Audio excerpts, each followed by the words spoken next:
Olá, paz seja contigo. Às vezes eu me pego pensando em como eu queria ter todas as respostas, de como seria bom se a vida tivesse uma matemática que fecha, de como seria bom se eu entendesse exatamente como Deus age e como Ele quer que eu haja nas mais diversas situações da vida. A verdade é que nem sempre eu tenho respostas. Contudo, além de saber que você também tem suas dúvidas e desejos, eu quero falar de um autor bíblico que também tinha dúvidas. Isso é importante porque, por vezes, achamos que a Bíblia é o relato e testemunho de pessoas perfeitas, que sempre tinham respostas de Deus e que viveram felizes para sempre. O livro dos Salmos, principalmente, nos faz deixar essa ideia totalmente de lado. Veja o que diz o Salmo 44. Ó Deus, nós ouvimos com os nossos próprios ouvidos aquilo que os nossos antepassados nos contaram. Ouvimos falar das grandes coisas que fizeste no tempo deles, há muitos anos. Eles contaram como expulsaste os povos pagãos e puseste o teu povo na terra deles. Contaram como castigaste as outras nações e fizeste o teu povo progredir. Não foi com espadas que os nossos antepassados conquistaram aquela terra. Não foi com seu próprio poder que eles venceram. Eles venceram com o teu poder, com a tua força e com a luz da tua presença. Assim tu mostraste o teu amor por eles.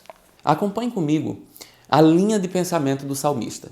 Ele começa falando dos testemunhos que ele ouviu a vida toda. Deus sempre presente na história do povo de Israel, os grandes milagres, os grandes feitos. Da mesma forma, nós sempre estamos a ouvir testemunhos ao nosso redor.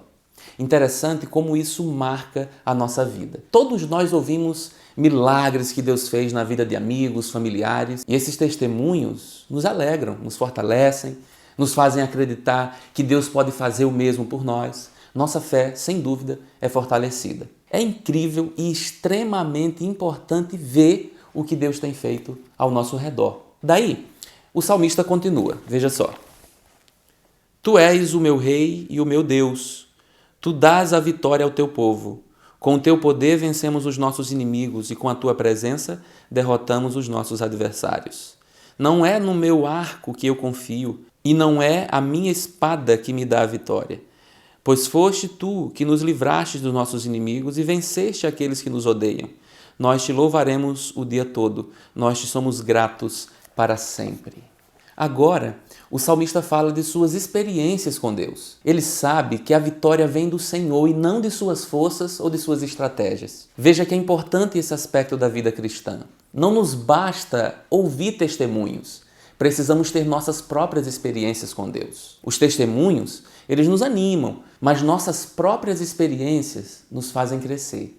Que dinâmica interessante essa vida com Deus. Agora, o salmista continua dizendo assim: Mas agora, ó Deus, tu nos rejeitaste e deixaste que fôssemos derrotados, pois já não acompanhas os nossos exércitos.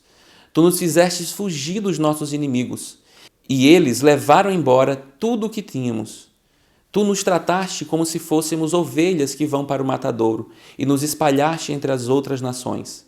Vendeste barato o teu próprio povo, como se nós tivéssemos pouco valor.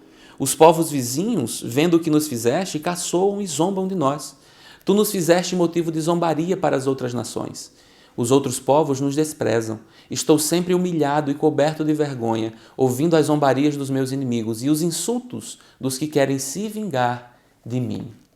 Mesmo fazendo parte do povo de Deus, ouvindo testemunhos e tendo experiências reais com Deus, o salmista diz ter sido esquecido. Ele não consegue ver Deus agindo. O que era triunfo se tornou vergonha. O que dava certo agora não dá mais. O que tinha resposta agora não tem mais. Você já passou por isso? Você está passando por isso? Como entender esse tempo de silêncio de Deus? Um judeu, nessa antiga aliança, teria uma resposta fácil. Bastava ele lembrar de Deuteronômio 28, que diz que se Israel obedecer, terá a proteção de Deus. Se desobedecer, será afastado de Deus. A resposta parece fácil.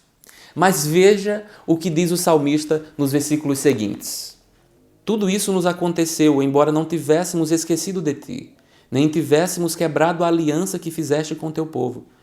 Não fomos infiéis a ti, nem desobedecemos aos teus mandamentos. Porém, tu nos jogaste, esmagados, no lugar onde estão os monstros marinhos e nos deixaste na mais profunda escuridão.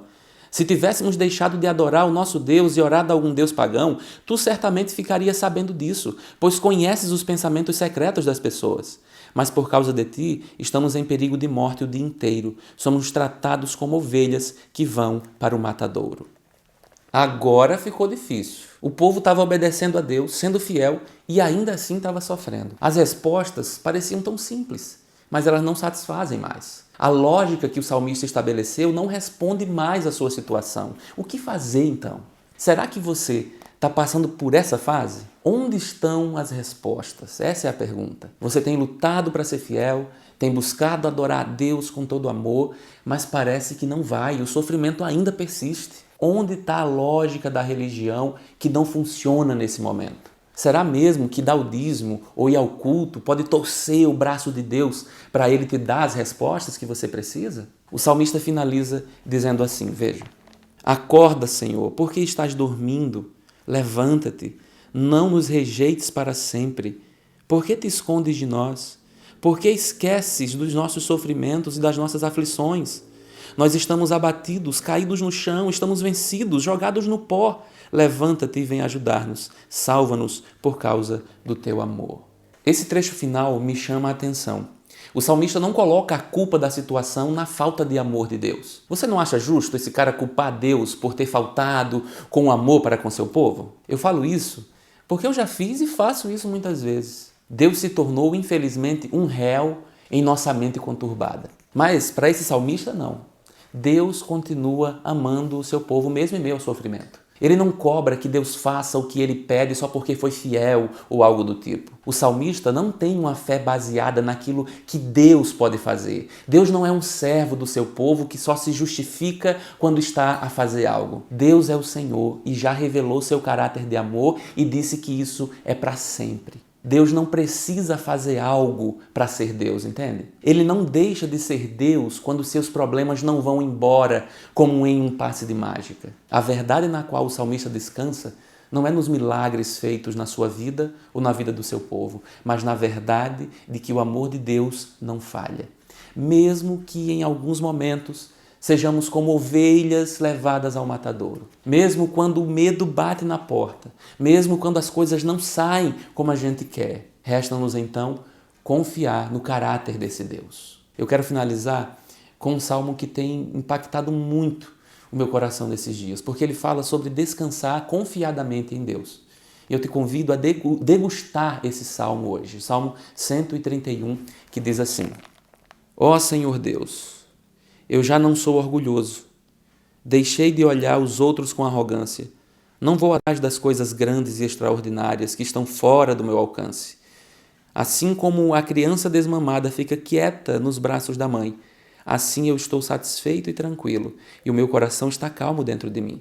Povo de Israel, põe a sua esperança em Deus, o Senhor, agora e sempre.